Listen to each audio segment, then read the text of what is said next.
Bismillahirrahmanirrahim. Assalamualaikum warahmatullahi wabarakatuh. Alhamdulillah rabbil alamin, wassalatu wassalamu ala asyrafil anbiya'i wal mursalin wa ala alihi wa ashabihi ajma'in.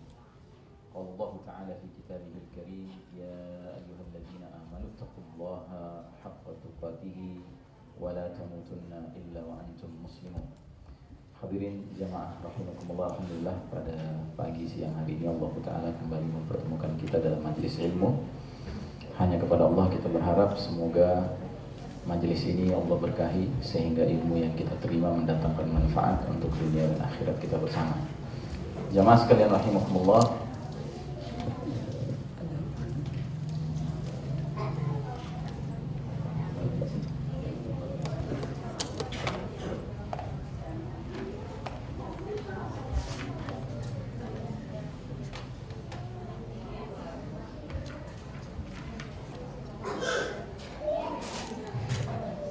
jamaah rahimakumullah, insyaallah pada pertemuan kita kali ini tema yang kita angkat masih berkaitan dengan kajian akhir zaman dengan judul la'alla as-sa'ata takunu qaribah.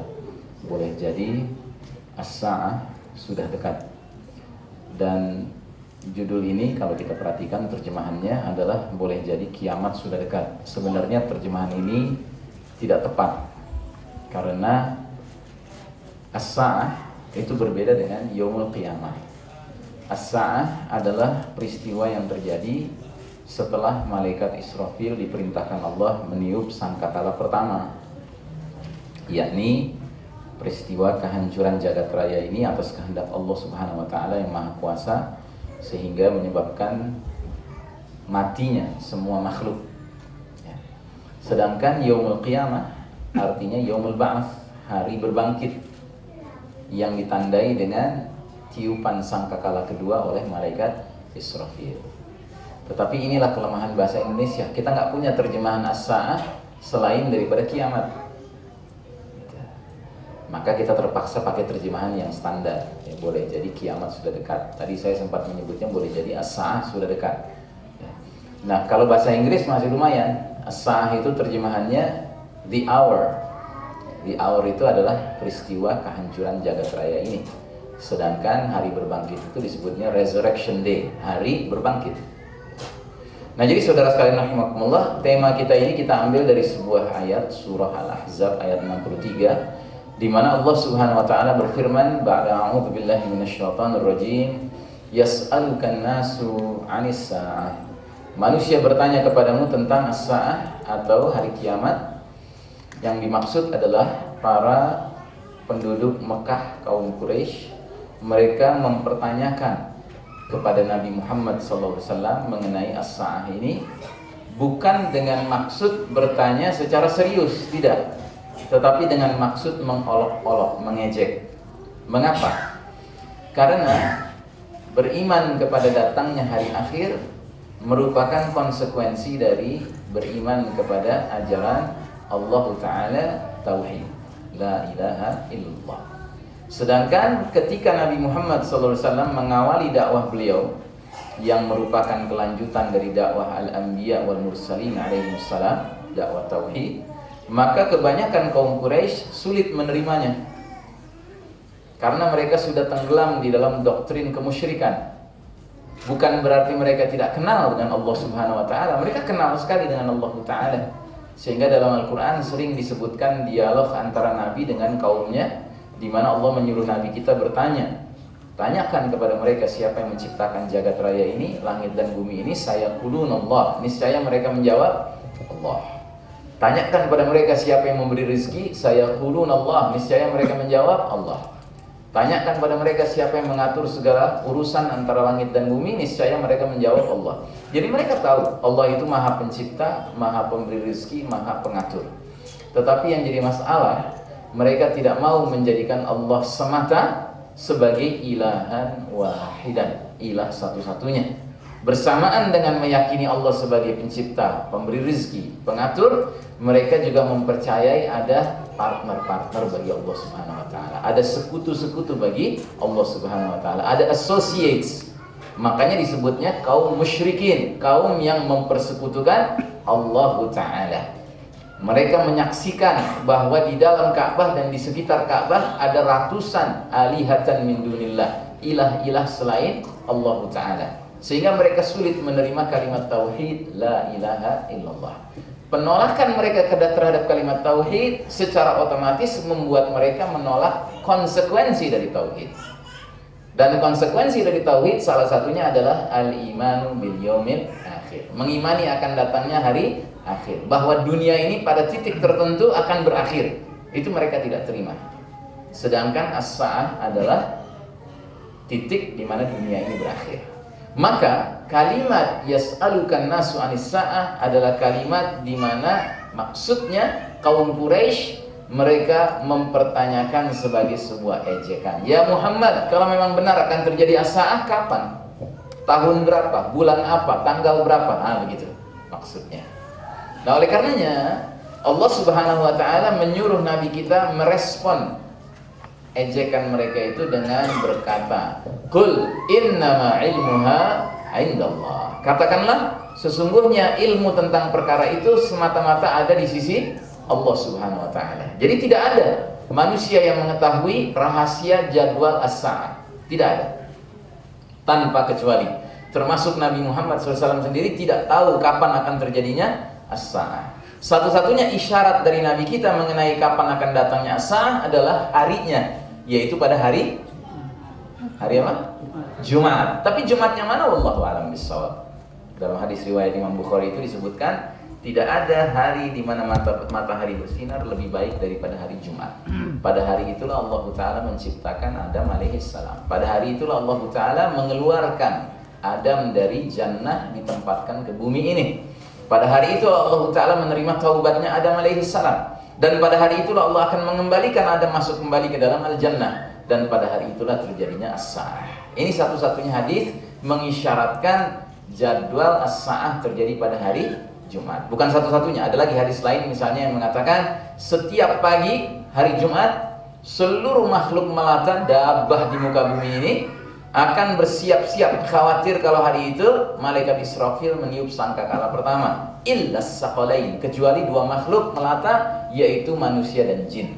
Manusia dan jin setiap Jumat pagi cuek, acuh tak acuh terhadap datangnya as-sa'ah, illa man rahimah rabbih, kecuali mereka-mereka yang dirahmati Allah Subhanahu wa Ta'ala. Nah, jadi saudaraku rahimakumullah, Allah menyuruh Nabi kita menjawab, innama ilmuha indallah, sesungguhnya pengetahuan tentang hal itu hanya ada di sisi Allah Subhanahu wa Ta'ala. Dan diakhiri dengan Allah berfirman, wa ma yudrika la'alla as-sa'ata takunu qaribah, dan tahukah kamu wahai Muhammad, boleh jadi as-sa'ah itu sudah dekat waktunya. Jadi di satu sisi Allah Ta'ala menyuruh Nabi kita menjawab dengan tawadu bahwasanya hanya Allah yang tahu jadwal as-sa'ah. Tetapi di lain sisi Allah Ta'ala menyuruh Nabi kita untuk mempersiapkan diri karena as-sa'ah itu boleh jadi sudah dekat. Nah, oleh karenanya dalam sebuah hadis yang lain kita jumpai Nabi Muhammad SAW menyatakan sebagai berikut, bu'istu ana was-sa'atu kahatain. Aku diutus dengan datangnya as-sa'ah seperti ini. Lalu Nabi mengisyaratkan kedua tangan beliau, kedua jari beliau, jari telunjuk dengan jari tengah yang dirapatkan, yang didekatkan satu dengan lainnya. Nah, jadi saudara rahimakumullah, jika jari telunjuk itu saat Nabi diutus, sedangkan jari tengah saat terjadinya as-sa'ah, Nabi ingin menggambarkan bahwa ini adalah dua peristiwa yang sangat berdekatan. Padahal sejak Nabi diutus sampai sekarang saja sudah berlangsung hampir 15 abad. Subhanallah. Makanya kata orang barat, time is relative, ya, waktu itu sangat relatif. Dalam hadis yang lain lagi disebutkan, wa kana idza dzakara as-sa'ata ahmarat wajnatahu. Bila mana Nabi Muhammad SAW sudah mulai menyebut-nyebut perihal as-sa'ah, kedua pipi beliau memerah, ya, wajah beliau menjadi merah. Wa'ala sautuhu, suara beliau meninggi, washtadda ghadabuhu, kemarahan beliau sangat tampak. Ka'annahu nadhiru jaishin yaqulu sabbahakum massa'akum. Maka beliau menjadi seolah-olah seorang panglima perang yang memberikan peringatan komando kepada pasukan perangnya dengan berkata, hati-hati kalian di waktu pagi, hati-hati kalian di waktu sore. Nah, oleh karenanya dari hadis ini kita bisa simpulkan bahwa para sahabat dikondisikan oleh Nabi kalau sudah tentang urusan as-sa'ah ini harus serius. Makanya pernah diriwayatkan seorang sahabat suatu ketika keluar dari rumahnya, melihat di kejauhan ada asap membumbung. Apa yang dia lakukan? Dia keliling ke rumah tetangga-tetangganya, dia gedor pintunya satu persatu seraya berteriak-teriak, ad-dukhan, ad-dukhan, ad-dukhan, asap, asap, asap.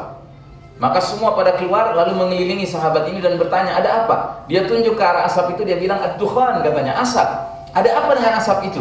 Maka orang ini berkata, tidakkah kalian ingat keterangan Nabi SAW tentang alamatus sa'ah, tanda-tanda sudah dekatnya sa'ah, bila mana sudah muncul asap. Subhanallah, ya. Sahabat begitu serius menanggapi sebuah peristiwa yang dia khawatirkan termasuk min alamatis sa'ah, tanda-tanda sudah dekatnya as-sa'ah. Kira-kira kita yang hidup sekarang pantasnya lebih santai atau lebih serius? Lebih serius. Ya karena waktu berputar ke depan. Nggak ada ceritanya waktu berputar ke belakang. Oleh karenanya dalam pepatah bahasa Arab ada ungkapan segala sesuatu yang akan datang pasti sudah dekat. Jadi walaupun dia baru kita dengar akan datang gitu kan, tapi sudah dekat. Ya, makanya kita sebagai orang mukmin juga diarahkan oleh Nabi untuk memiliki kecerdasan yang sesuai dengan arahan din ini. Al-kayyisu man dana nafsahu wa amila lima ba'dal maut. Orang yang cerdas kata Nabi adalah orang yang sering mengevaluasi amal perbuatannya dan dia bekerja untuk kehidupan setelah kematiannya. Bukan untuk kehidupan sebelum kematiannya. Kayak kebanyakan orang modern zaman sekarang yang disibukkan adalah karir dan karir dan karir untuk sekedar masa tuanya. Oh tidak. Orang beriman itu sangat sadar bahwa hidup di dunia ini sangat singkat, sehingga mereka tidak terkecoh oleh dunia ini. Mereka mempersiapkan diri untuk menghadapi yang lebih hakiki, yakni kematian. Dan kematian itu pada dasarnya sudah dekat. Nah, jadi saudaraku rahimakumullah, kita lanjutkan. Ada pertanyaan penting yang perlu kita jawab. Kepada siapakah peristiwa as-sa'ah ini akan menimpa? Nah, Nabi ternyata menjelaskan. Kata Nabi, la taqumus sa'atu illa ala syirarin nas. Tidak akan terjadi as-sa'ah kecuali menimpa atas manusia-manusia yang paling jahat. Jadi manusia-manusia yang beriman, manusia-manusia yang soleh tidak akan mengalami as-sa'ah. This is good news. Ini berita bagus kan buat kita. Dalam hadis yang di bawahnya bahkan Nabi mengatakan, innallaha yab'atsu rihan minal yamani alyana minal harir, dan seterusnya. Sesungguhnya Allah Ta'ala akan mengutus suatu angin yang lebih lembut dari sutra dari arah Yaman, disebarkan oleh Allah ke seluruh dunia ini. Maka tidak seorang pun karena angin tersebut yang akan disisakan dari orang-orang yang masih ada iman, walaupun tinggal seberat biji zarrah imannya, kecuali akan dicabut ruhnya. Jadi ketika sudah dekat sekali Allah memerintahkan malaikat Israfil meniup sangkakala pertama, pertanda as-sa'ah dimulai. Bila di muka bumi ini masih ada orang-orang beriman, Allah akan wafatkan terlebih dahulu mereka. Barulah Allah keluarkan perintahnya. Karena apa? Allah tidak mengizinkan orang-orang beriman mengalami as-sa'ah, walaupun imannya tinggal seberat biji atom. Artinya walaupun imannya serendah apapun, selagi dia orang beriman, akan diwafatkan terlebih dahulu. Sehingga nanti yang tersisa di muka bumi ini tinggallah orang-orang kafir 24 karat, berbuat berbagai mungkarat tanpa batas. Barulah ketika mereka tenggelam dalam berbagai kemungkaran tanpa batas itu, ya, Allah takdirkan terjadinya as-sa'ah. Makanya ada hadis Nabi menggambarkan kalau sudah dekat sekali as-sa'ah akan terjadi, akan ada fenomena manusia bersetubuh di jalan-jalan laksana keledai, tidak ada yang menghalangi mereka. Akan muncul orang dari Habasyah dengan betis yang kecil menuju ke Mekah dengan niat menghancurkan Ka'bah, tidak ada yang menghalangi dia. Nah, atas orang-orang seperti inilah akan terjadinya as-sa'ah. This is good news. Ini berita bagus kan buat orang-orang beriman kan? Nah, sekarang pertanyaan yang lebih mendasar. Bila orang beriman tidak mengalami dahsyatnya as-sa'ah, mengapa orang beriman tidak boleh bersikap santai? Atau setuju nggak dengan pertanyaan ini? Atau menurut Anda, ya udah kalau gitu kita santai aja, don't worry, be happy. Setuju nggak dengan pertanyaan ini? Ya. Setuju ya? Nah, bila orang beriman tidak mengalami dahsyatnya sa'ah, sebagaimana Nabi sudah jelaskan, orang beriman tidak bakal mengalami sa'ah. Hanya orang-orang yang paling jahat yang mengalami sa'ah. Lalu kalau mereka tidak mengalaminya, mengapa seorang mukmin tidak boleh bersikap santai terhadap peristiwa sa'ah itu? Nah, sampai di sini saya minta partisipasi jamaah untuk coba menjawab. Dan saya syaratkan jawabannya tolong bukan sekedar benar ya, tapi tepat. Ya. Silakan. Ada yang mau coba menjawab? Bila orang beriman tidak mengalami dahsyatnya sa'ah, mengapa orang beriman tidak boleh bersikap santai kalau begitu? Ya udah santai aja kita. Kan sudah jelas dalilnya dari Nabi dan itu hadis sahih. Nabi tidak pernah berdusta. Man sayujib? Siapa yang mau coba jawab? Ya, silakan tolong sebutkan nama. Saya Yunus. Karena nasib seseorang itu bukan ditentukan oleh karena dia mengalami sa'ah kita, tapi nasib seseorang di akhirat itu ditentukan oleh amal perbuatannya di dunia. Karena nasib seseorang bukan ditentukan oleh dia mengalami sa'ah atau tidak, tetapi ditentukan oleh amalnya dan nanti akan diketahui ketika sudah di akhirat. Nah, Saudara Yunus ini contoh jawaban yang benar namun tidak tepat. Itu benar, tapi tidak tepat karena tidak sesuai dengan pertanyaannya. Pertanyaannya, mengapa orang beriman tidak boleh bersikap santai terutama terhadap isu as-sa'ah ini? Silakan, yang lain boleh coba ya. Nama? Ridwan.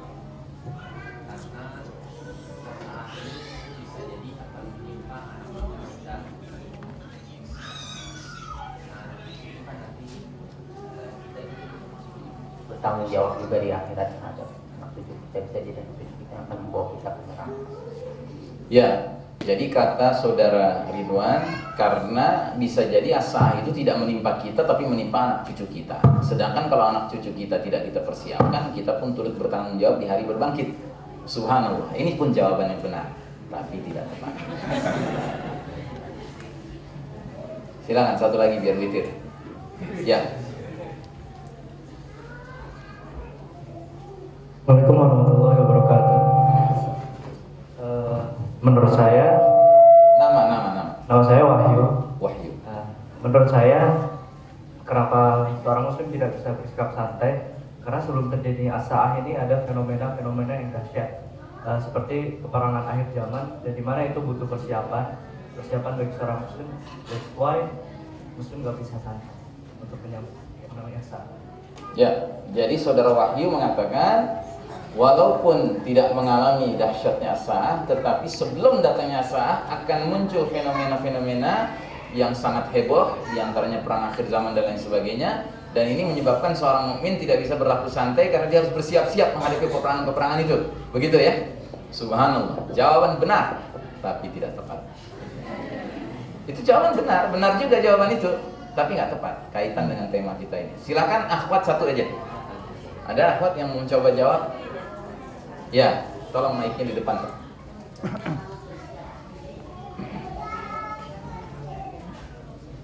Ya, silakan. Bismillahirrahmanirrahim. Menurut saya, seperti yang disampaikan oleh Rasulullah, as-sa'ah itu sudah dekat. Jadi kita harus berhati-hati apabila ketika as-sa'ah itu hadir, maka kita tidak termasuk orang yang tidak beriman. Ya, jadi saudari Fulanah menjawab, karena as-sa'ah itu sudah dekat, maka semua kita harus pada posisi standby, hati-hati, bersiap sedia, ya, bersiap siaga, waspada, dan jangan sampai ketika as-sa'ah datang kita dalam keadaan tidak beriman. Nah, ini jawaban ya sudah hampir tepat, cuma redaksinya kurang tepat, ya. Jadi kuncinya di kata-kata tidak berimannya itu. Ya, jadi tepatnya jawabannya adalah hadis Nabi ini. Nabi memperingatkan kepada kita sebelum datangnya as-sa'ah akan ada sebuah era ahdul fitan, era penuh fitnah, era penuh ujian, yang datang bertubi-tubi sampai-sampai kata Nabi kahita'il lailil muslim. Dunia ini menjadi laksana malam yang gelap gulita. Dan kalau era itu sudah datang, fenomena yang muncul sangat mengkhawatirkan sekali. Apa itu? Yusbihu rajulu mu'minan wa yumsi kafiran. Aw yumsi mu'minan wa yusbihu kafiran. Pagi hari seseorang masih beriman, sore hari tahu-tahu jadi kafir dia. Atau sore hari dia masih beriman, pagi hari tahu-tahu dia jadi kafir. Kenapa? Yabi'u dinahu bi'aradin minad dunya. Karena orang itu rela menjual dinnya, agamanya, barang yang paling mahal dalam hidupnya untuk membeli kenikmatan dunia yang sebenarnya murah harganya. Jadi demi kekuasaan, jabatan, demi kekayaan, popularitas, dia rela menggadaikan dinnya. Nah, jadi intinya jawabannya adalah, oke lah, alhamdulillah kita sekarang beriman. Sedangkan di dalam pemahaman kita terhadap urusan iman ini bisa mengalami 3 kemungkinan. Yazid bertambah, yangkus berkurang, dan yang paling mengkhawatirkan dia bisa mengalami nawaqidul iman, pembatal keimanan, hilang sama sekali. Ya. Jadi kita bukan seperti orang-orang yang berfaham murji'ah ya. Kalau orang berfaham murji'ah adalah asal orang sudah mengucapkan 2 kalimat syahadat, apapun yang dia lakukan gak bakal hilang imannya itu.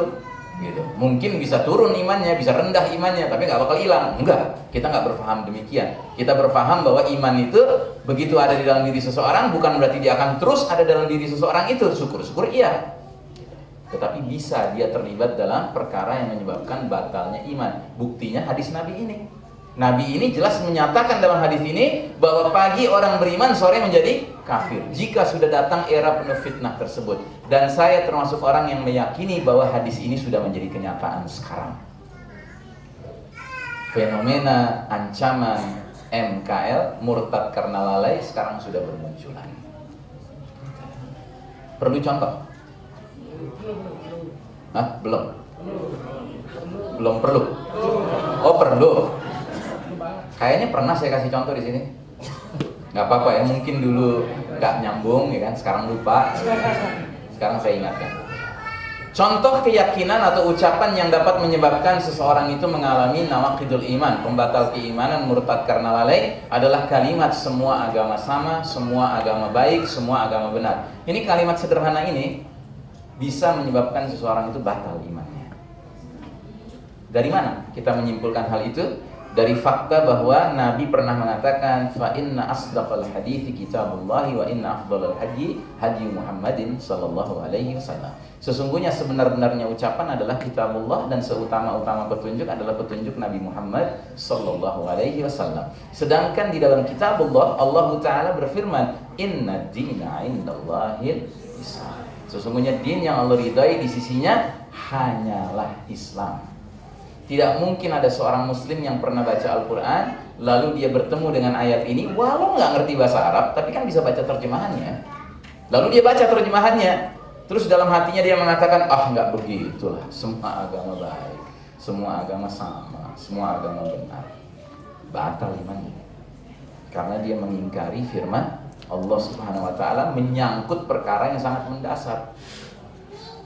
Atau dalam ayat yang lain lagi, surat Ali Imran juga ayat 85, kata Allah Ta'ala, wa may yabtaghi ghairal islami dinan falan yuqbala minhu wa huwa fil akhirati minal khasirin. Barang siapa mencari din selain Islam, sekali-kali tidaklah akan diterima agama itu darinya, dan dia di akhirat termasuk orang-orang yang rugi. Kurang jelas apa ayat ini? Iya kan? Kalau ada orang sudah pernah baca ayat ini lalu dia masih juga ngeyel, dia bilang, enggak begitulah.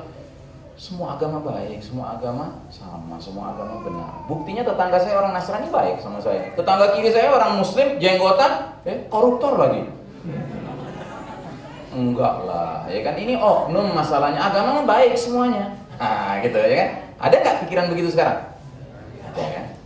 Nah ketahuilah, ini orang-orang kayak begini nih, ini sudah termakan dengan ajaran bikinan kaum kafir namanya pluralisme.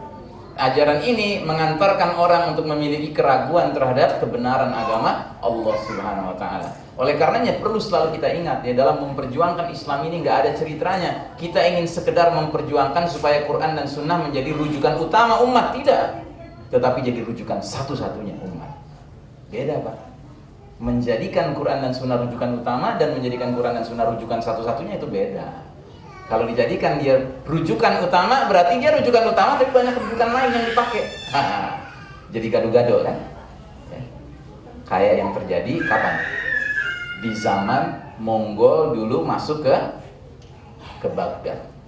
Jadi dulu penguasa Mongol yang zalim itu masuk Baghdad, dibantai kaum muslimin, ya ibu kota khilafah waktu itu, sehingga Sungai Yufrat menjadi berwarna merah. Kemudian perpustakaan buku-buku dilempar ke Sungai Yufrat juga, sehingga campur merah dan hitam. Hitam itu warna tinta yang luntur, ya. Nah kemudian setelah bertahun-tahun mereka menjadi penguasa di Baghdad, ternyata dapat hidayah, masuk Islam. Tetapi masuk Islamnya nggak kafah, sehingga akibatnya apa? Akibatnya walaupun mereka status sudah muslim, tapi mereka memberlakukan hukum namanya hukum berlandaskan kitab Al-Yasir.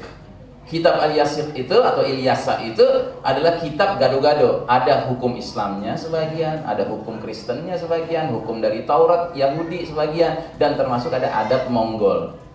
Makanya Ibnu Katsir yang waktu itu hidup di zaman tersebut mengeluarkan fatwa bahwa penguasa ini kafir karena dia tidak mau menegakkan Quran dan Sunnah semata. Maka harus diperangi.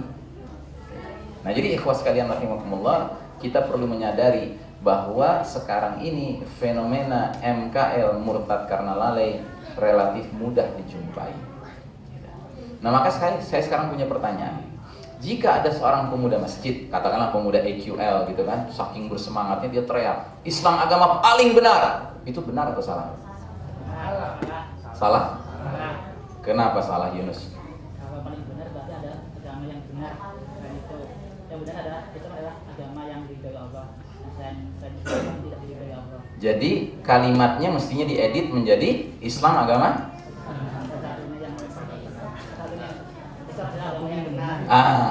Saudara Yunus, subhanallah.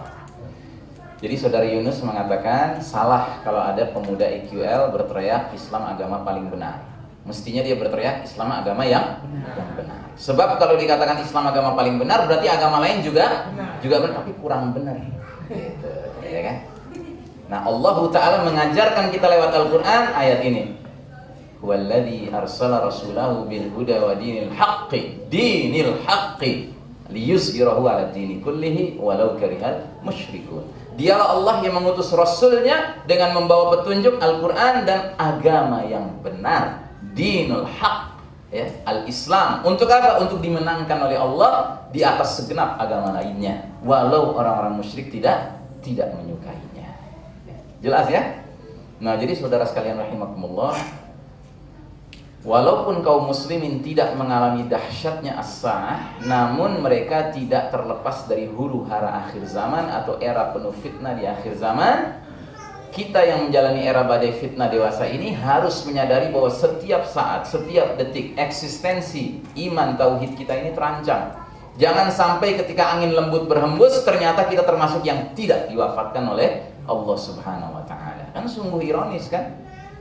Kalau tiba-tiba bulan depan Allah takdirkan angin lembut dari Yaman menyebar ke seluruh dunia, melewati Pakistan, Afghanistan, Malaysia, Singapura, Sumatera, masuk ke Jawa, masuk ke Tebet, gitu kan?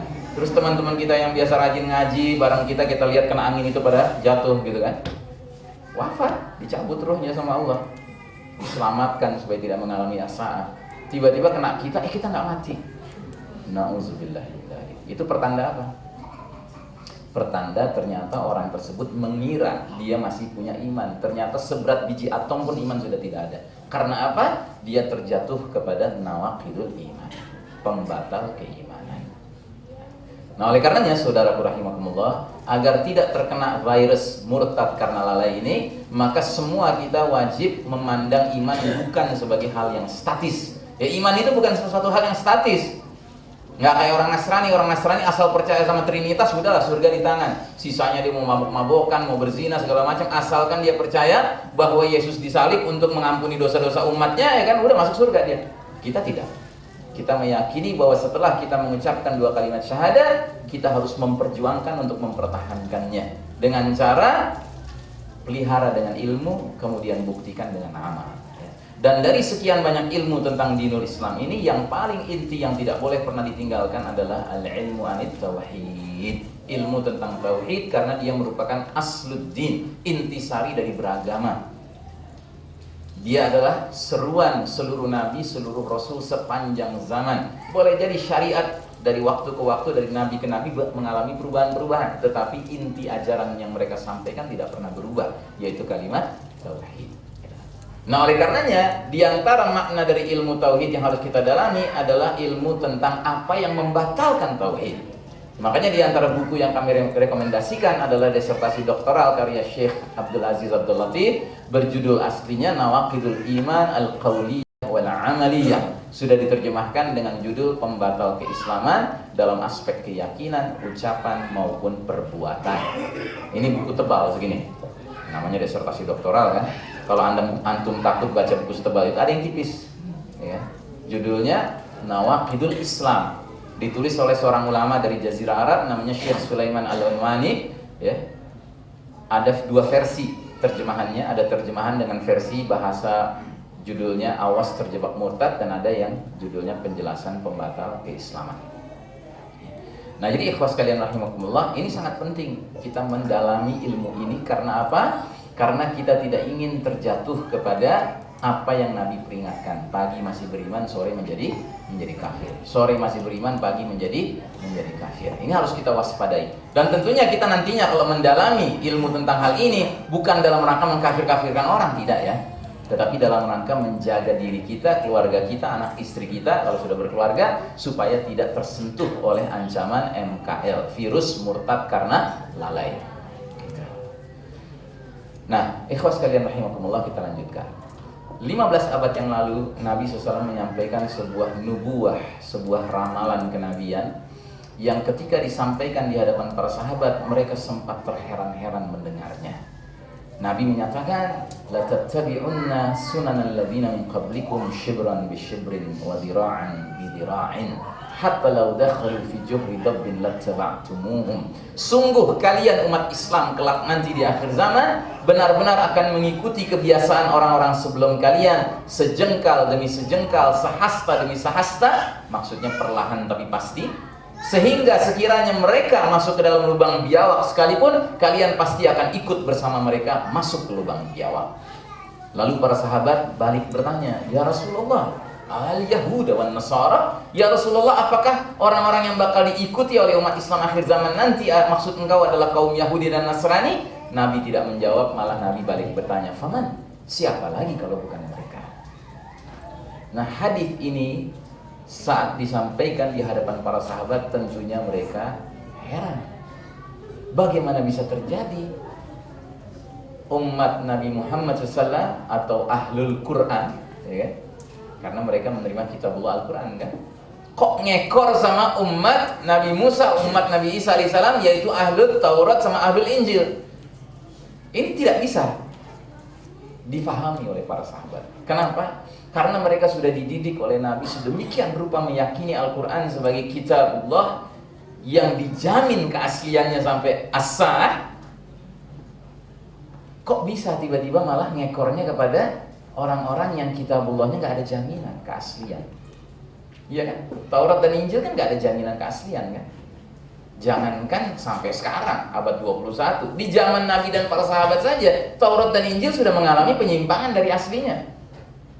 Sehingga para sahabat sulit memahami, kok bisa umat Islam nanti yang punya kitabullah Al-Quran ngekor sama yang punya kitabullah Injil Taurat yang gak ada kepastian keasliannya.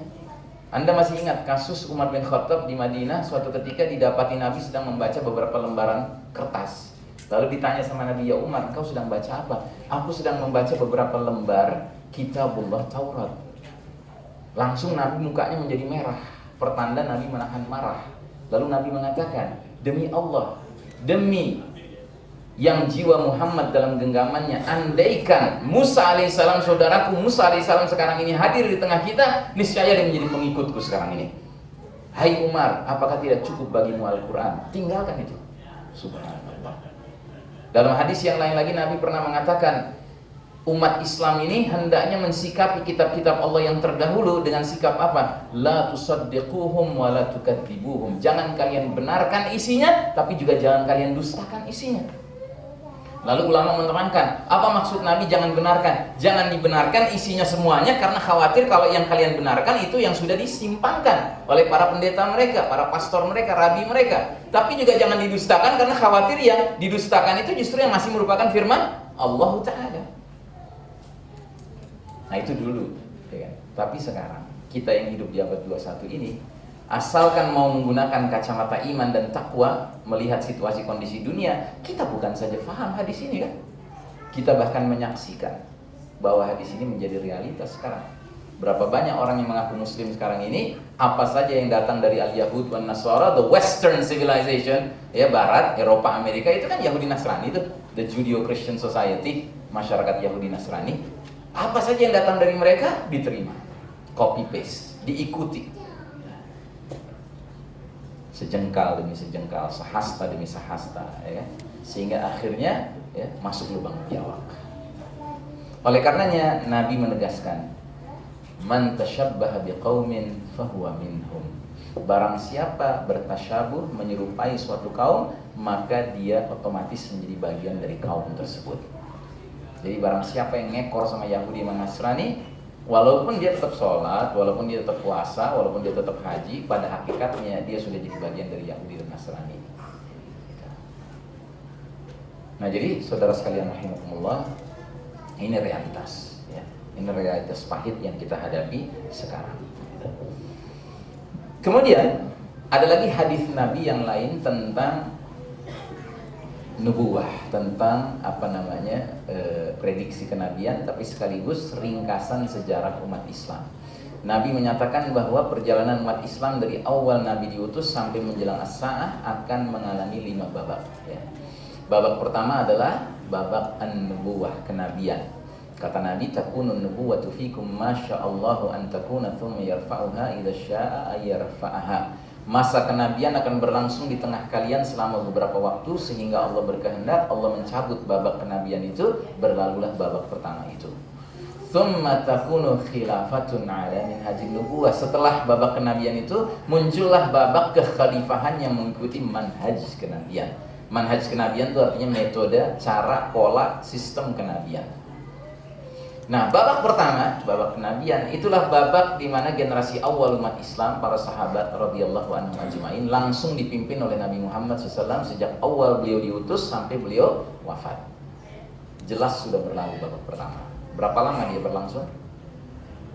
23 tahun, ya. Dengan pembagian fatrahnya, periodenya 13 tahun di Mekah, 10 tahun di Madinah. Sudah berlalu 23 tahun yang diberkahi Allah. Kenapa? Karena dalam tempo yang relatif singkat itu, dengan izin Allah, Nabi dan para sahabat mampu mengubah wajah Jazirah Arab yang tadinya tenggelam dalam zulumatil jahiliyah, kegelapan jahiliyah, kemusyrikan, berubah menjadi masyarakat yang hidup di bawah naungan Nurul Islam, Tauhid. Subhanallah. Setelah itu datanglah babak kedua, babak kekhalifahan yang mengikuti manhaj kenabian. Itulah babak kepemimpinan orang-orang terbaik setelah Nabi Muhammad SAW. Terdiri dari 4 orang sahabat utama, yang 4-4-nya termasuk mubasysyirin bil jannah, ya, JTL, jannah tembak langsung, dari jamin sama Nabi, ya kan. Nama-nama mereka adalah Abu Bakar Siddiq, Umar bin Khattab, Utsman bin Affan, dan Ali bin Abi Thalib. Setuju? Setuju. Kalau nggak setuju Syiah. Nah, mereka dijuluki Khulafaur Rasyidin, para khalifah-khalifah yang terbimbing.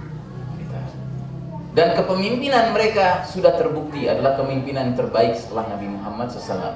Walaupun banyak yang memberi catatan khusus bahwasanya kepemimpinan Abu Bakar dan Umar itulah yang paling baik, sementara kepemimpinan Utsman dan Ali sudah diwarnai dengan fitnah-fitnah. Tapi ini wajar. Kenapa wajar? Karena Nabi sendiri yang bilang waktu Nabi masih hidup bahwa Umar merupakan pintu yang kalau sudah didobrak akan datang samudra fitnah.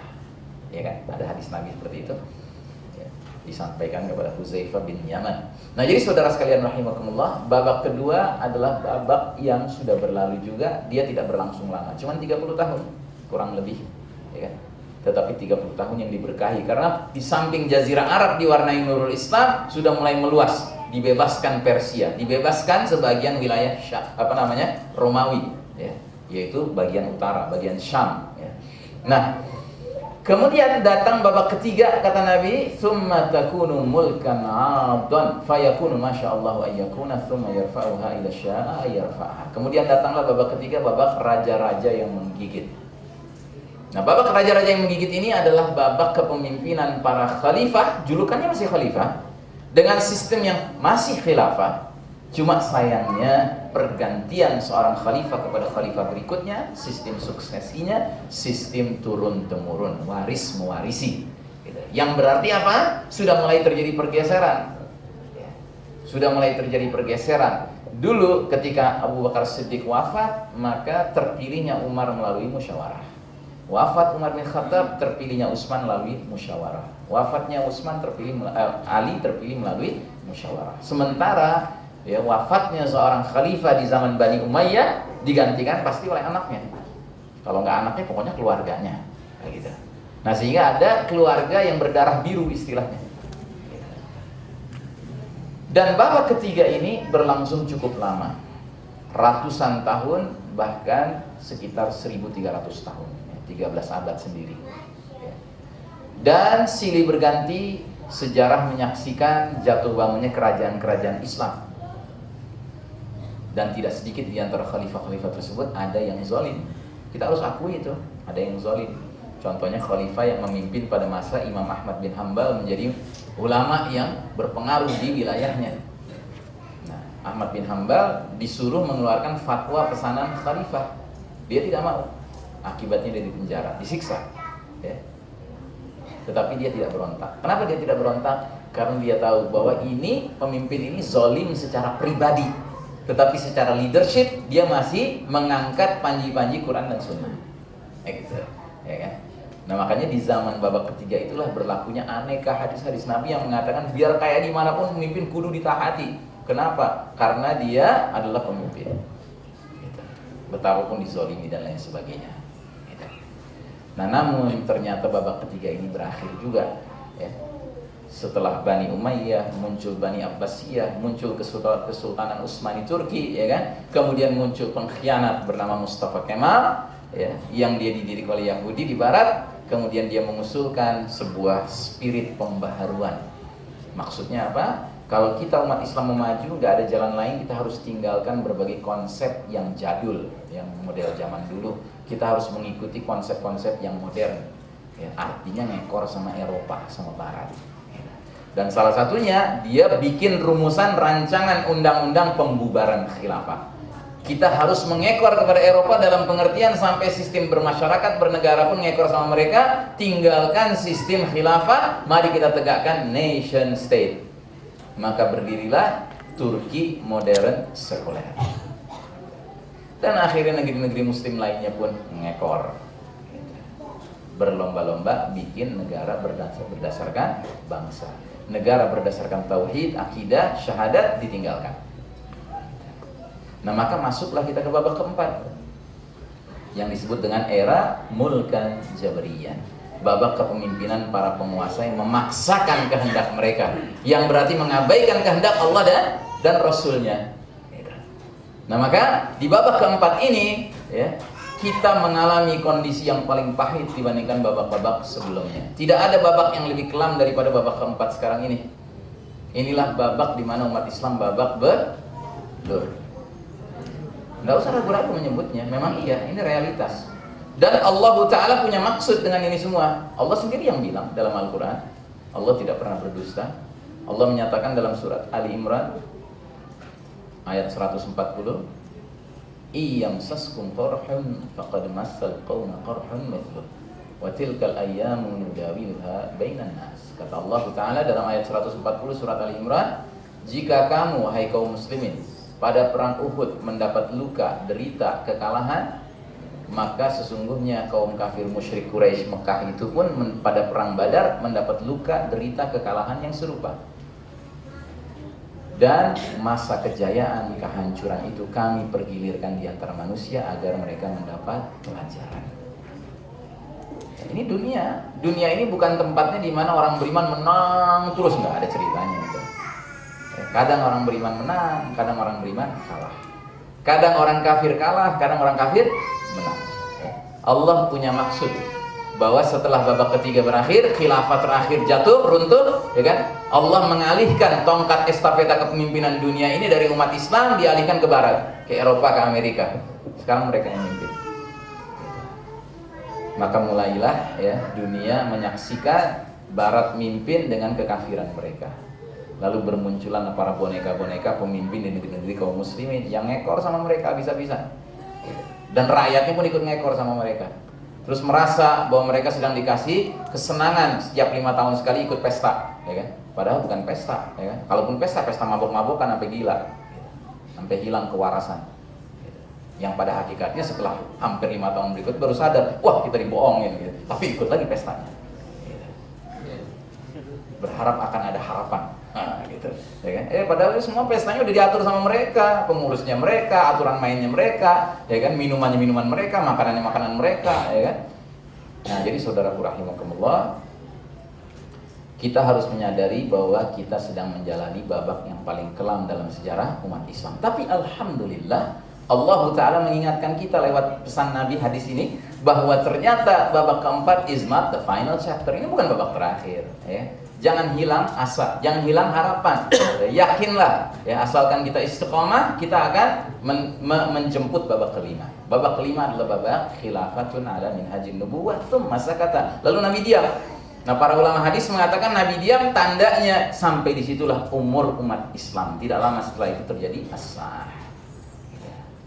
Nah, jadi saudaraku rahimakumullah, babak 1, 2, dan 3, kenabian, kekhalifahan mengikuti manhaj kenabian, era raja-raja yang menggigit, ini dapat kita sebut semuanya sebagai era al-hadarah al-islamiyah, era peradaban Islam. Walaupun tentu kualitasnya beda.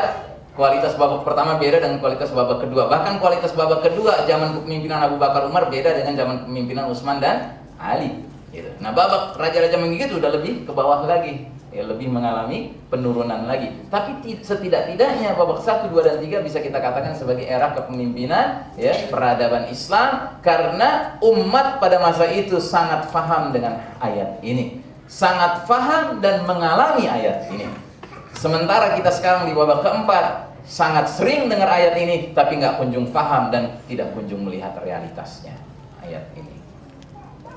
Jadi ayat ini adalah ayat yang mengingatkan umat Islam kalau mereka mau menyerahkan ketaatan, serahkanlah ketaatan dengan struktur yang jelas, bukan dengan struktur yang abu-abu, yang gak jelas, yang ngambang, yang kabur, ya, yang penuh dengan duhnun, penuh dengan asap, yang membuat kita gak bisa ngelihat jarak pandang kita mentok. Nah, jadi ayat ini adalah ayat tentang kepemimpinan dalam Islam dan ketaatan dalam Islam. Ketaatan dalam Islam ternyata adalah ketaatan kepada Allah 1, ketaatan kepada Rasul 2, dan ketaatan pada ulil amri 3. Dengan syarat ulil amrinya harus jelas. Siapa itu ulil amrinya? Pertama, ulil amri minkum. Kum di sini kembalinya kemana? Ya ayyuhalladzina amanu. Dia harus para pemimpin di antara kalian, orang-orang beriman. 1. Dan orang berimannya nggak boleh sembarangan orang beriman, tapi orang beriman yang dijelaskan pada selanjutnya ayat ini.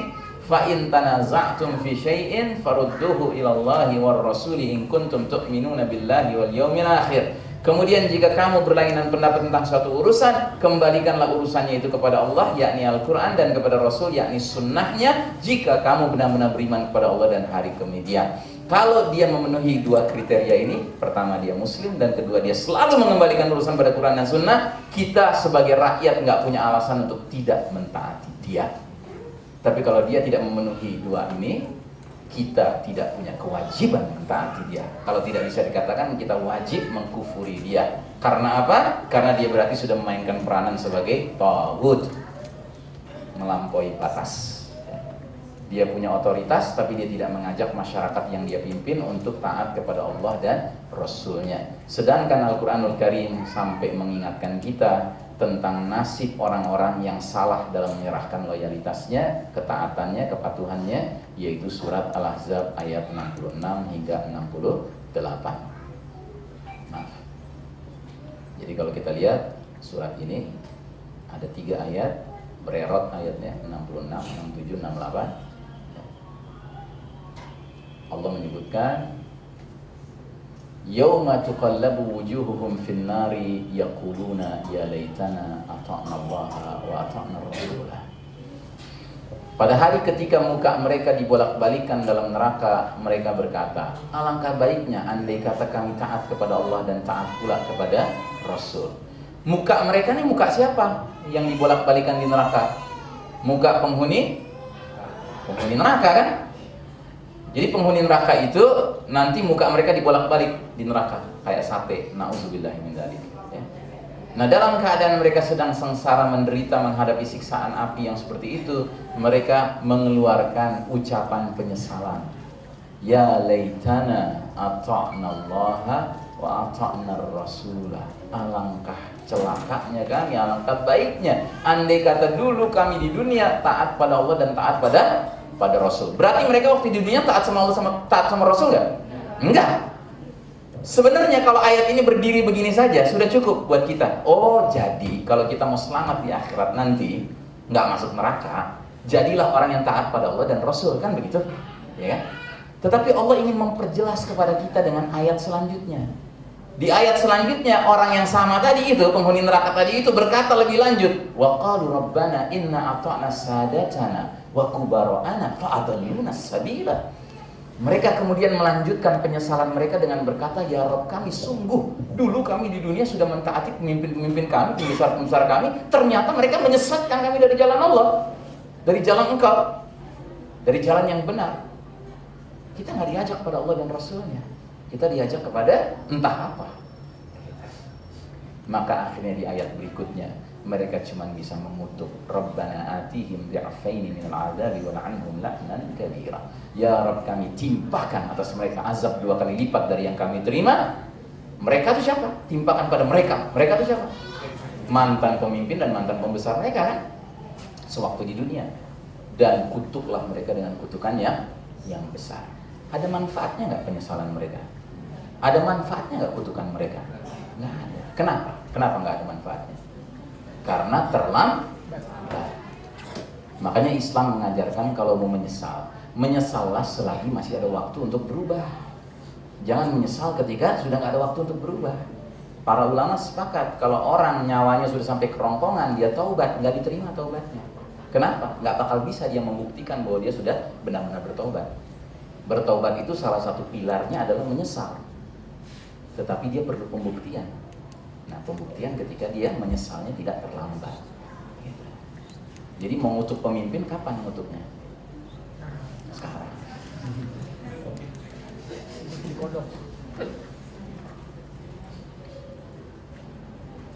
Kalau kata orang Betawi itu, jangan bayarin utang orang deh. Ya, itu utang orang lain, masa kita yang bayarin? Gitu kan? Kita cari-cari alasan gitu untuk tetap berharap gitu. Ya, kasihan amat sih. Gitu.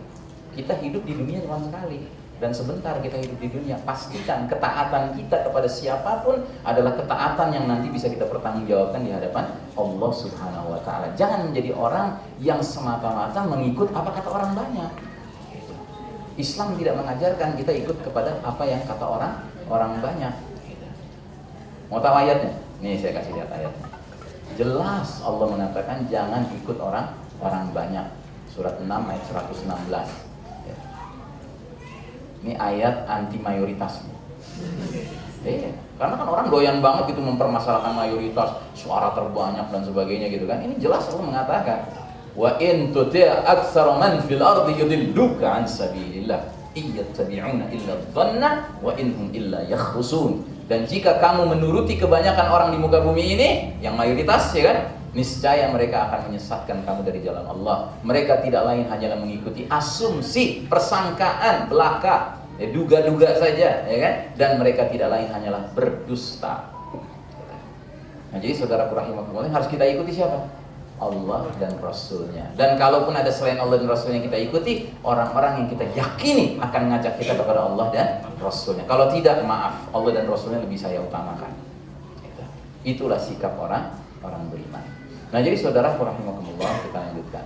Ketika penerapan surat An-Nisa 59 ini tidak utuh, maka alih-alih merujuk kepada Allah, Al-Quran dan Rasulnya As-Sunnah, umat akhirnya malah masuk ke dalam lubang biawak. Inilah yang terjadi sekarang. Hadis tadi, hadis nubuah sindiran Nabi tadi itu. Ya, bahkan akan datang suatu masa di mana umat ini ngekor kepada umat-umat terdahulu Yahudi Nasrani, perlahan tapi pasti, sejengkal demi sejengkal, sehasta demi sehasta, sehingga sekiranya mereka masuk lubang biawak sekalipun, ya kan kalian ikut bersama mereka masuk ke dalam lubang biawak. Nah, jadi saudaraku rahimakumullah, inilah babak di mana umat Islam mengalami fitnah-fitnah, ujian-ujian yang kian memuncak hingga keluarnya puncak fitnah alias fitnah paling dahsyat sepanjang zaman, yakni fitnah Al-Masih Ad-Dajjal. Maka patut dikhawatirkan bahwa keluarnya fitnah Ad-Dajjal akan terjadi di babak di mana kita hidup dewasa ini, ya, karena ini babak paling kelam. Dajjal itu puncaknya fitnah. Fitnah akan kita hadapi makin hari makin hebat sampai datangnya puncak fitnah. Gitu. Makanya kita harus waspada, jangan-jangan di babak keempat ini keluarnya Dajjal. Kalau tidak bisa dikatakan pasti di babak keempat ini. Kenapa? Babak kelima keluar Dajjal, udah nggak nempil Dajjal keluar, khilafah sudah tegak. Dajjal pasti hancurnya, nongolnya di babak keempat dan hancurnya juga di babak keempat. Menjelang beralih menjadi babak kelima, insyaallah taala. Nah, Nabi mengatakan, ya ayuhan nas, innaha lam takun fitnatun ala wajhil ardi mundu dzara Allahu dzurriyyata Adam a'zama min fitnatid dajjal. Hai manusia sekalian, sungguh sejak Allah ciptakan anak cucu Adam tidak ada fitnah ujian yang lebih dahsyat dari ujian fitnah ad-dajjal. Wa innallaha azza wa jalla lam yab'ats nabiyyan illa hadara ummatahu ad-dajjal. Dan sesungguhnya Allah Ta'ala tidak mengutus seorang nabi pun melainkan memperingatkan umatnya masing-masing mengenai fitnah Ad-Dajjal. Jadi fitnah Dajjal ini bukan fitnah yang baru diperingatkan oleh Nabi Muhammad, nabi terakhir, tidak. Semua nabi sudah memperingatkan umatnya masing-masing akan bahayanya fitnah Ad-Dajjal. Tetapi di akhir hadis inilah yang paling menggentarkan kita. Wa ana akhirul anbiya'i wa antum akhirul umami wa huwa kharijun fikum la mahalah. Dan aku ini nabi terakhir, kalian umat terakhir, maka tidak dapat dipungkiri lagi bahwa Dajjal akan keluar di tengah-tengah kalian. Wabil khusus kita yang hidup di babak keempat ini, karena ini babak paling kelam dalam sejarah umat Islam. Babak satu sudah lewat, Dajjal belum keluar. Babak dua sudah lewat, Dajjal belum keluar. Babak ketiga sudah lewat, Dajjal belum keluar. Ya babak keempat, babak paling kelam. Wajar kalau Dajjal keluar sekarang. Makanya di antara materi yang nanti akan kita bahas juga adalah mewaspadai fitnah, keluarnya fitnah Al-Masih Ad-Dajjal. Atau apa? Kita sudah bahas belum? Belum ya? Yang kita sudah bahas mewaspadai fitnah sistem Dajjal kalau nggak salah ya. Wallahu a'lam, nanti saya bisa lihat catatan saya. Baik saudara sekalian rahimakumullah, karena saya tidak bisa berlama-lama, saya akhiri sampai di sini dulu. Kita masih belum selesai ini materi ini, sehingga saya buka forum tanya jawab sebagai sisa waktunya. Mungkin sekitar 10-15 menit saja.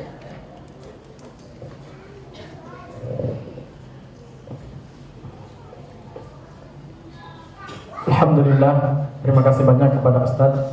Sekarang kami buka sesi tanya jawab bagi jamaah yang ingin bertanya. Silahkan, dari bapak-bapak 2 orang dan dari ibu-ibu 2 orang.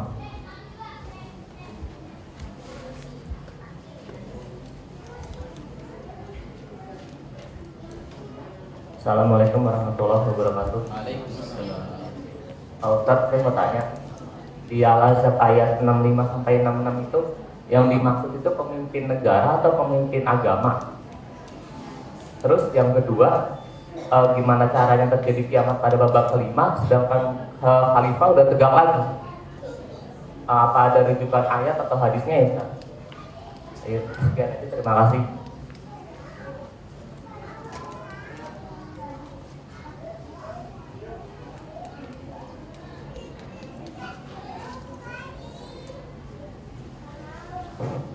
Assalamualaikum Ustaz, saya mau bertanya. Yang pertama, tadi kan sudah dijelaskan bahwa kita tidak boleh mengikuti peraturan yang gado-gado. Nah, sekarang kita lihat realitanya. Peraturan yang apa? Ya, gado-gado yang mencampurkan antara Al-Quran dengan yang bukan Al-Quran. Terlalu dekat mulut antum dengan mic-nya. Saya ulang. Tadi kan dijelaskan mengenai peraturan seperti yang di Mongol, beriman pada Allah tapi menggunakan aturan selain Islam.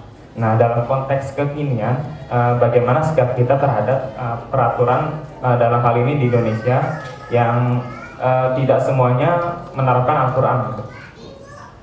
Yang kedua, mirip dengan pertanyaan tadi, mengenai ulil amri.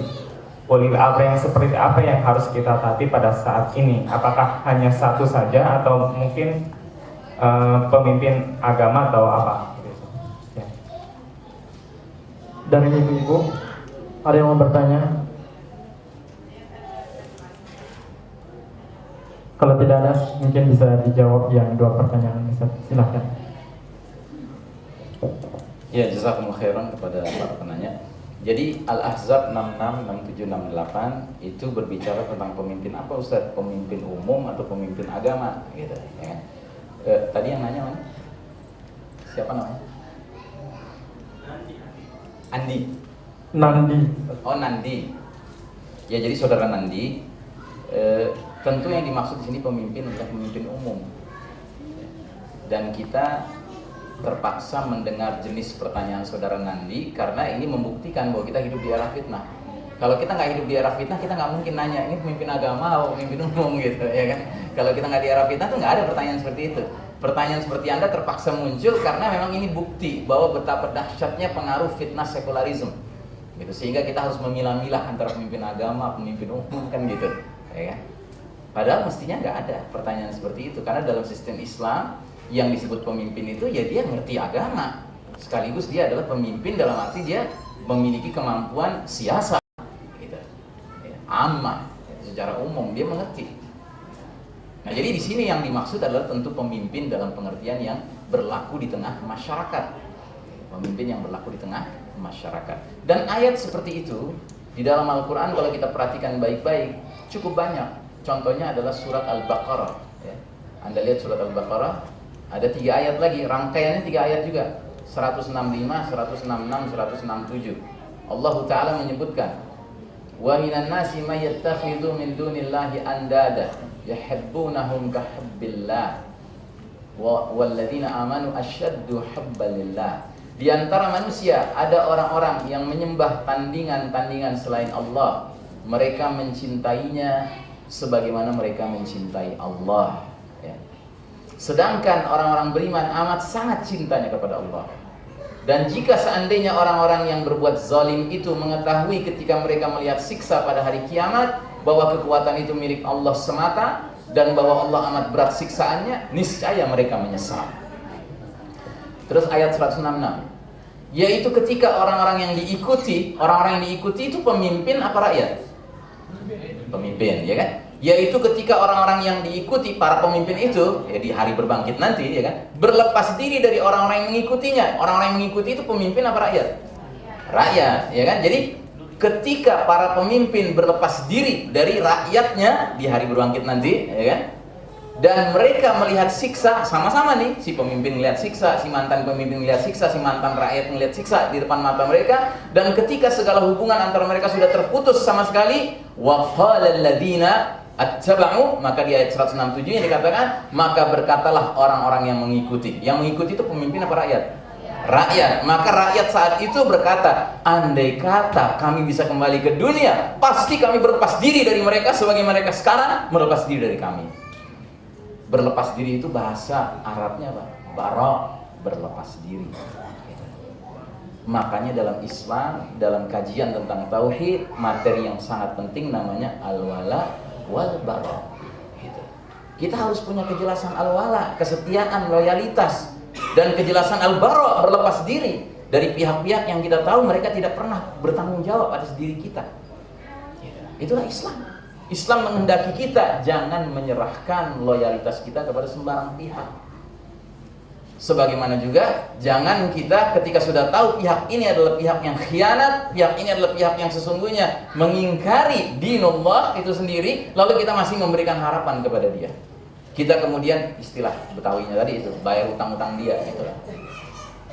Ngapain kita bayar utang-utang dia? Dia mau ke neraka silakan dia, jangan ngajak-ngajak kita. Dan kita diberi akal sama Allah Ta'ala, kita diberi hati nurani. Dan ingat sekali lagi, we only live once. Kita hidup di dunia cuma sekali. Makanya mereka minta sama Allah, ya kan? Lau anna lana karratan, andai kata kami bisa kembali ke dunia, wah kami bakal bareng dari mereka gitu. Cuma udah terlambat kan? Is there any use? Ada gunanya nggak? Nggak ada gunanya gitu. Ya, kalau seandainya kami bisa kembali ke dunia, pasti kami berlepas diri dari mereka, para pemimpin atau mantan pemimpin kami itu, sebagaimana mantan pemimpin kami itu sekarang berlepas diri dari kami. kurang ajar. Gitu. Kok mereka begitu ya? Gitu. Nah, kemudian kata Allah Ta'ala, kadzalika yurihimullahu a'malahum hasaratin 'alaihim.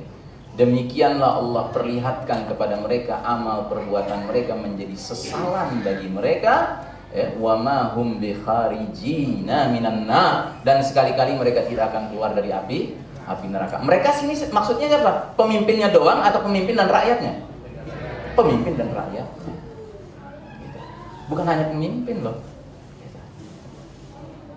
Jadi dosa pemimpin dalam hal apa? Tidak mau mentaati Allah dan Rasulnya dan ngajak masyarakat mentaati Allah dan Rasulnya. Itu dosa pemimpin. Sedangkan dosa rakyatnya apa? Ya begitu aja mentaati seseorang yang sesungguhnya nggak pernah ngajak dia kepada Allah dan Rasulnya. Itulah kemerdekaan seorang mukmin, seorang ahli tauhid. Itu yang mahal harganya. Dan itulah yang sekarang raib pada umumnya. Illa man rahimah rabbuh, kecuali di kalangan orang-orang yang dirahmati oleh Allah Subhanahu wa ta'ala.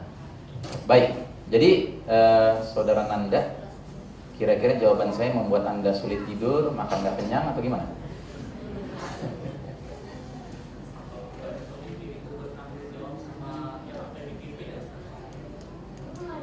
Inilah lagi-lagi pertanyaan Anda mencerminkan betapa dahsyatnya pengaruh daripada ajaran selain Islam itu.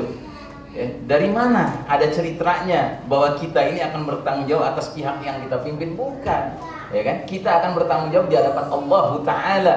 Gitu. Pihak yang kita pimpin itu dia memang bisa menuntut kita. Kita memang harus menunjukkan kepada dia rasa tanggung jawab kita. Tapi pada akhirnya kepada siapa kita mempertanggungjawabkan semua yang kita lakukan, termasuk kepemimpinan kita, ya kan? Yaitu kepada Allah Subhanahu wa Ta'ala. Jadi kalau hadisnya kita perhatikan, kullukum ra'in wa kullukum mas'ulun an ra'iyatih, kan begitu bunyi hadisnya kan? Tiap-tiap kalian adalah pemimpin dan tiap-tiap kalian akan dimintai pertanggungjawaban atas pihak yang dia pimpin. Tapi yang minta tanggung jawab siapa? Bukan rakyatnya yang minta tanggung jawab sama dia. Yang minta tanggung jawab siapa? Allah Ta'ala. Tiap-tiap kalian ada pemimpin dan tiap-tiap kalian akan dimintai pertanggungjawaban oleh Allah atas pihak yang dia pimpin. Allah akan nanya, gitu. Hei Ihsan Tanjung, kamu punya rakyat, ya kan? 1 orang istri, 9 orang anak, 5 orang cucu, ya kan? Bagaimana kamu mimpin mereka? Gitu. Allah akan nanya. Gitu. Ya Allah, saya sudah berusaha untuk menegakkan hukum Engkau di rumah tanggaku, ya Allah. Tapi bagaimana di luar rumahku bukan hukum Allah yang berlaku, jadi pengaruhnya luar biasa, dahsyat, gitu. Dan seterusnya, dan seterusnya, dan seterusnya, ya kan? Jadi kita yang hidup di era penuh fitnah seperti sekarang ini, boro-boro menjawab pertanyaan Allah terhadap kepemimpinan sebuah negara, ya kan? Kepemimpinan keluarga aja di era penuh fitnah seperti sekarang ini akan membuat kita nanti sulit menjawab pertanyaan Allah. Karena apa? Fitnahnya dahsyat zaman sekarang ini. Makanya jangankan di zaman seperti sekarang ini, di zaman baik-baik dulu saja, gitu kan? Nabi menegur seorang sahabat namanya siapa? Abdurrahman bin Samrah. Hai Abdurrahman, jika kamu meminta-minta jabatan, maka ya Allah akan menelantarkan kamu. Tapi kalau kamu dapat jabatan padahal kamu nggak minta dan kamu ikhlas dalam mengelolanya, ya Allah akan menolongmu. Ya. Itu di zaman baik-baik saja tuh hukum Allah tegak, gitu loh. Nggak boleh orang minta-minta.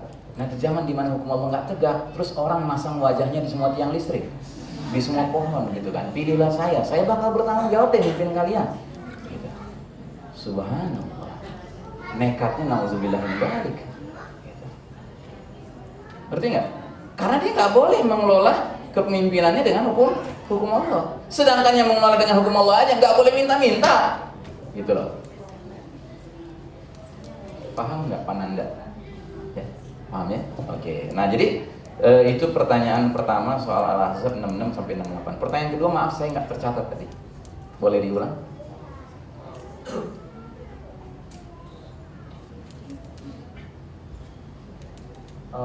Di babak yang kelima itu kan oh iya, oke, udah. Ingat saya. Ya. Jadi tadi Ustadz mengatakan sesuai dengan hadisnya bahwa di babak kelima nanti akan tegak kejayaan Islam, khilafah ala minhajin nubuwah. Lalu kenapa pas setelah babak kelima terjadi kiamat? Gitu. Nggak salah tuh. Ya. Nggak salah. Gitu. Karena begini, ketika babak kelima nanti tegak, ya kan, kejayaan Islam tegak, ya kan, semua manusia jadi muslim. Cuma manusia jadi muslim terbagi dua, ada yang jadi muslimnya karena penuh kesadaran dan ada yang jadi muslimnya terpaksa. Ya. Tapi yang pasti semua jadi muslim. Begitu bunyi hadisnya. Jadi Isa alaihissalam nanti turun, kemudian akan menyebabkan, ya kan, hanya ada satu millah wahidah, cuma ada satu, yaitu Islam, nggak ada lagi yang lain. Karena Isa alaihissalam diantara tugas mulianya ketika nanti turun adalah mengajak ahli kitab Yahudi Nasrani untuk bertaubat, mengikuti ajaran agama Nabi Muhammad SAW. Kalau mereka mau terima ajakan Isa alaihissalam masuk Islam, mereka diperlakukan sebagai saudara seiman oleh Isa alaihissalam dan oleh kita juga. Tapi kalau mereka tidak mau terima, dibunuh oleh Isa alaihissalam. Karena itu kesempatan terakhir untuk bertaubat bagi Yahudi dan Nasrani, ya, di akhir zaman. Begitu.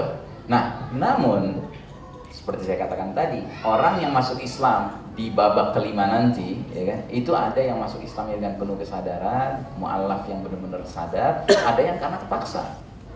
Gitu. Nah, kemudian berjayalah Islam waktu itu. Sampai-sampai hadis-hadisnya menggambarkan bahwa keberkahan dari langit dan bumi mencapai titik optimalnya. Sehingga orang nanti makan satu buah delima itu bisa mengenyangkan 40 orang. Jenis delima super Bangkok lah barangkali. Orang mau bersedekah sulit. Kenapa? Nggak ada yang mau terima sedekah. Semua orang sudah qanaah hidupnya, sudah puas hidupnya. Keadilan itu luar biasa. Nah, ketika sudah sampai titik kejayaan, orang itu kan bisa mengalami dua kemungkinan kan? Pandai mensyukuri nikmat Allah dan ada yang kufur nikmat. Nah, yang kufur nikmat ini jadi murtad lagi. Tanpa ada orang kafir yang harus ngajak dia jadi murtad. Cukup setan dari kalangan jin aja yang ngajak dia. Gitu. Nah, orang-orang yang murtad ini sampai ke derajat kata Nabi mereka bakal jadi musyrik, bahkan menyembah Lata, Manat, Uzza dan Hubal kembali. Dihidupkan lagi. Gitu. Itu ada hadisnya. Gitu. Jadi sesungguhnya itu masih di babak kelima. Gitu. Khilafah masih tegak. Cuma ketika itu sudah mulai kacau. Nah, akhirnya Allah datangkan angin lembut tadi. Oke? Ya. Nah, terus pertanyaan saudara Faruk, ya. Saudara Faruk punya dua pertanyaan. Peraturan selain hukum Islam sama ulil amri seperti apa yang mesti kita taati saat ini? Soal peraturan selain hukum Islam, ya, kita punya keyakinan sebagaimana Allah Ta'ala menyatakan dalam Al-Quran. Allah dalam surat Al-Ma'idah ayat 50 mempertanyakan, ya, afa hukmal jahiliyyati yabghun wa man ahsanu minallahi hukman liqaumi yuqinun. Apakah hukum jahiliyah yang manusia kehendaki dan hukum siapakah yang lebih baik daripada hukum Allah bagi orang-orang yang yakin, ya. Kalau kita termasuk orang yang yakin, kita harus meyakini bahwa hukum yang hak yang benar-benar menjamin keadilan hanyalah hukum Allah Subhanahu wa Ta'ala. Sehingga semua hukum selain hukum Allah kita pandang sebagai hukum jahiliyah. Itulah pandangan Islam, itulah pandangan Al-Quran. Lalu bagaimana dengan realitas yang kita hadapi sekarang? Realitas yang kita hadapi sekarang pada dasarnya bukan hukum Allah yang ditegakkan. Sehingga kita mengikuti apa-apa yang sekarang ada ini hanya berdasarkan kacamata bahwa kita menilai ini masih bisa kita taati atau tidak, ini masih bisa kita ikuti atau tidak. Contohnya apa? Lampu merah. Lampu merah itu sebuah peraturan yang mau itu negara Islam ke bukan negara Islam ke nanti bakal ada lampu merah, gitu. Sehingga nggak ada urusannya dengan loyalitas kepada hukum bikinan manusia, nggak ada. Karena itu sesuatu yang sifatnya kebutuhan masyarakat, ya. Punya KTP, ya kan, itu identitas. Mau itu negara Islam kan bukan negara Islam kan nanti juga bakal ada. Cuma bedanya kalau nanti nggak ada burungnya, gitu. Yang ada mungkin Masjid Al-Aqsa kali, ya kan? Wallahu a'lam. Gitu. Nanti kita lihatlah kalau khilafah sudah tegak. Tapi yang jelas kita tahu itu urusan yang kaitannya identitas. Kita perlu kan identitas. Kalau kita kecelakaan di tengah jalan kita nggak punya KTP, bagaimana bisa dikembalikan ke keluarga kita, diurus sama keluarga kita? Kan nggak mungkin. Nah, jadi itu jawaban saya, sederhananya begitu, ya kan? Kemudian ulil amri seperti apa yang mesti kita taati saat ini? Bukan soal saat ini, soal bagaimana menurut Al-Quran. Al-Quran menyuruh kita taatilah orang-orang yang mengajak kita untuk menyelesaikan semua perkara berdasarkan Quran dan Sunnah. Kalau ada, alhamdulillah taati. Kalau nggak ada, ya maaf, kita harus bersabar sampai ada. Itu saja mungkin jawaban saya, ya kan? Mudah-mudahan membuat Anda lebih penasaran lagi. Karena jiwa penasaran adalah jiwa orang yang beriman, ingin terus menuntut ilmu, ya kan? Nggak berhenti, nggak merasa puas dengan sebuah jawaban. Baik saudara sekalian rahimakumullah, saya mohon maaf saya harus jalan karena saya ngejar sebelum zuhur sampai di rumah saya. Rumah saya nggak sampai di Cianjur sih, tapi di Cimanggis, sama-sama Cinya.